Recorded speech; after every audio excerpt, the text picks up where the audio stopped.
I had a lot of fun putting this talk together today.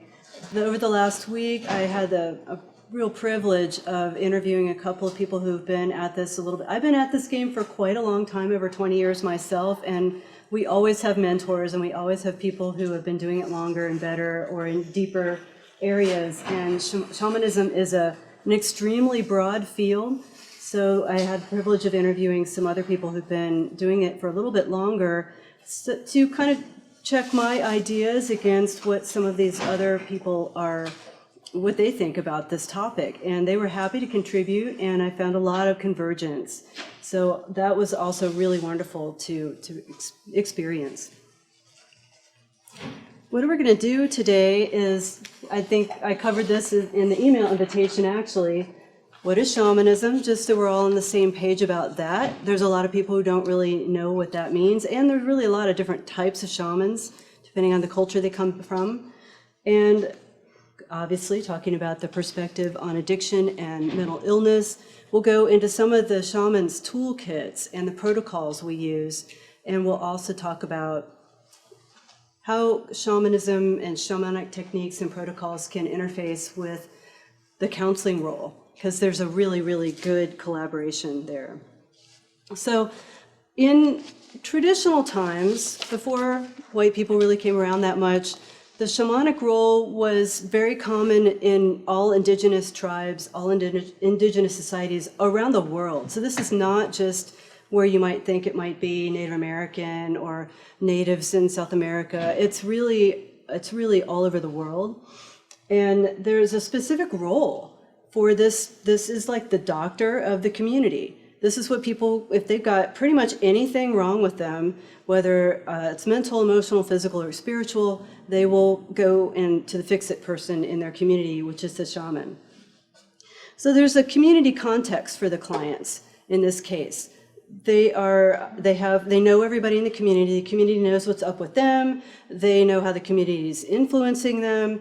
There's a safety net, if you will, from the community perspective that doesn't exist in a lot of cases in our Western society.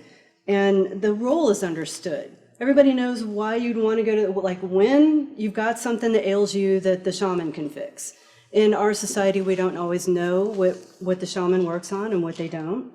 And the mentorship is built in. Shamans are generally, the information is cascading through the generations, and talented individuals in those communities are placed with the shaman for training at a very, very young age. So by the age of 30, they may have already been studying for 20 years. And they're like, you meet this young person and you recognize that they have this power in them. It's because they've been on their path, they've been studying for a really long time. And okay. I wanted to say something here too. I recently had the awareness created for me. We also romanticize a little bit about this role in other cultures, and historically this role is also the witch doctor, the sorcerer. So there are shamans that practice both, let's say, positive work and negative work, and it could be the same person. And it could be based on their morals and belief systems from within their own context in their own society, that it's okay to curse somebody when they do something like that. Or it's okay to curse somebody in the other tribe, right? So that's different from the morals and values that people I know practice.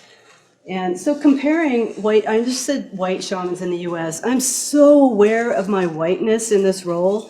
And all the people I know in this town who practice shamanism, we're all like really conscious about our whiteness. And it's really on the outside, because on the inside we feel pretty indigenous. I want to say that our skill sets vary, our training varies. What's important to know if you're seeking a shaman is to find out what kind of training they've had, how long they've been doing this, what frame of reference are they coming from. And are they coming from a really clear and clean, loving place, or if they kind of dabble in some of those things that we don't want to know about? We have a big concern. Part of the reason why I recognize and notice my whiteness so much is I have a tremendous amount of respect for these tribal traditions that have been going on for thousands of years, way, way before I ever came around. And even though I'm aware that I have a soul's lineage in these types of traditions, it's not the same as growing up in that tribe. I myself and the people I know who practice shamanism here, we don't actually feel comfortable titling ourselves that way. We don't use the I don't call myself a shaman. If other people recognize my skill set and they place me in that context and they call me that, I'm not gonna freak out about it. The reason I don't use it is because I have tremendous respect for this tribal traditions, and I'm not appropriating culture. I'm learning from them and also introducing some of my own eclectic spiritual traditions and spiritual exposures and tools. So that's a benefit of some of the shamans in this country, is that we have exposure to more tools in this realm that we can use with clients.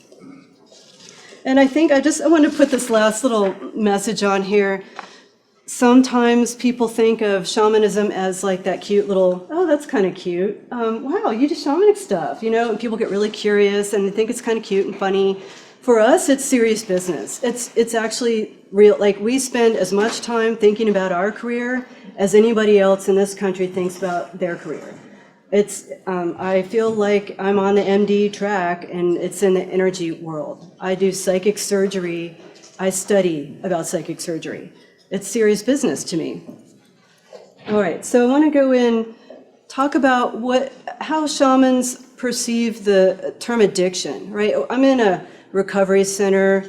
The context here is chemical addiction, substance abuse, and I want to broaden that definition to addiction being anything where you're kind of chasing it. Like, I need some comfort. I don't really want to think about those feelings. This is such a classic time of year, right? We're around people like family members that we really only see during the holidays, and there's a reason for that. And we get around those people and we kind of like eat a little bit more. Maybe for those of us who drink, we might drink a little bit more because there's some family dynamics that make us uncomfortable. We don't want to feel that discomfort, and so we comfort ourselves with shopping, sex, love, any kind of thing. Anytime you are comforting yourself, chasing it, and not paying attention to the thing that's chasing you towards that's what I call an addictive dynamic. It's an imbalance amongst the mental, emotional, spiritual, and physical realms. And we see this as tangled up energy. When we look at someone's energy who's got an addiction, we see these like, the energy just doesn't run clear and clean. And that's when we get done with our work and our job at the end of a client session, the energy's been straightened out and it runs, and that person has more energy, they feel more potent in their life, and they feel more successful, and that's because the energy's running clean and clear through their system. It's not tangled up. And here's a couple of things that I'm going to go into a little bit more as I talk about the toolkit. We all know this is a pretty esoteric topic. We know this is weird stuff for a lot of people here, have very little exposure to how shamans see things, and so that's why this topic's interesting. I'm going to talk about things like losing your soul's essence, and I'm going to talk about what soul lineage and family lineage, how these things play in. When we have a trauma, a bunch of us just kind of like goes and gets really, really small. And that, like, depending on when that trauma happens, if you're really young, it can create all these sort of fracture lines. And as counselors and psychologists, we see those as like inner child work, for example. We see that a person is operating as a young, 2, 3, 5-year-old in certain circumstances, really not functioning for them. That's because that part of them froze up, their development froze at that time.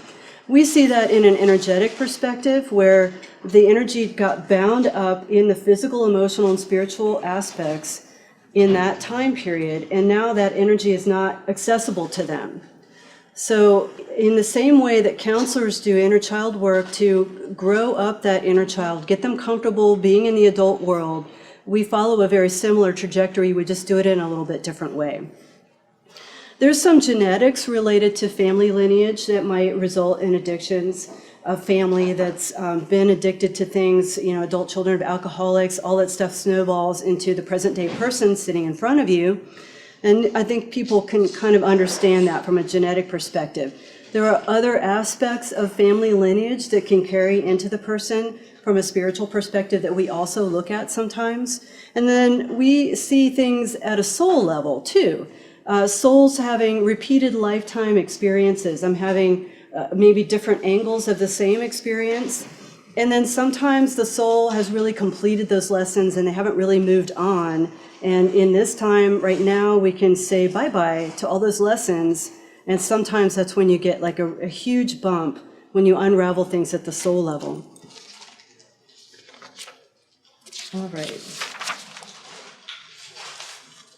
Mental illness, again, a lot of mental illness is caused by a trauma that happened that binds somebody up, and people have certain responses to that. They might dissociate, they might check out.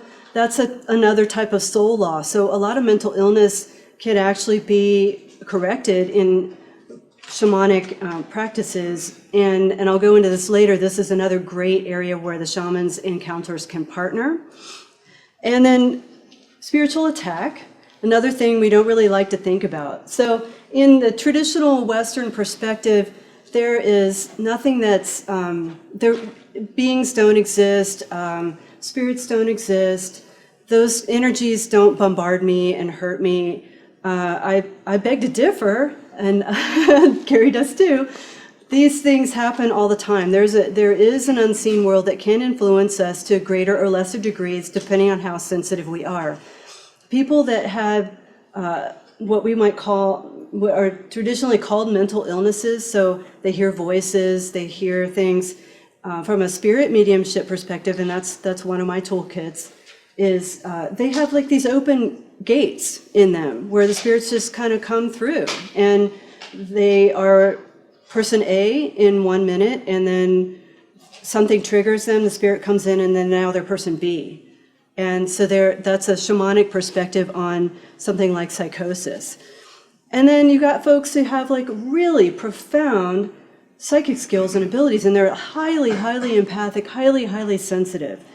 And if that's not a reason to run towards comfort and inoculation, like if you can't shut it off and you're just constantly inundated with massive quantities of information that you don't really care to know, I don't want to know what that person's thinking over there. I don't want to know what that conversation is over there across the room. That is that's a very stressful situation for some people. Again, it's a spiritual cause, and some mentoring can help that person manage those talents, and they were given them for a reason. Like let's bring out the higher purpose behind those talents. Once in a while, and I talked with, and I kind of checked in with the people I interviewed with, there's a point at which the shaman feels like there might be an actual physical issue in the brain, and those might be circumstances that most of us would refer out. There's one lady I interviewed who has the skill sets to handle those types of issues too. She's just profound.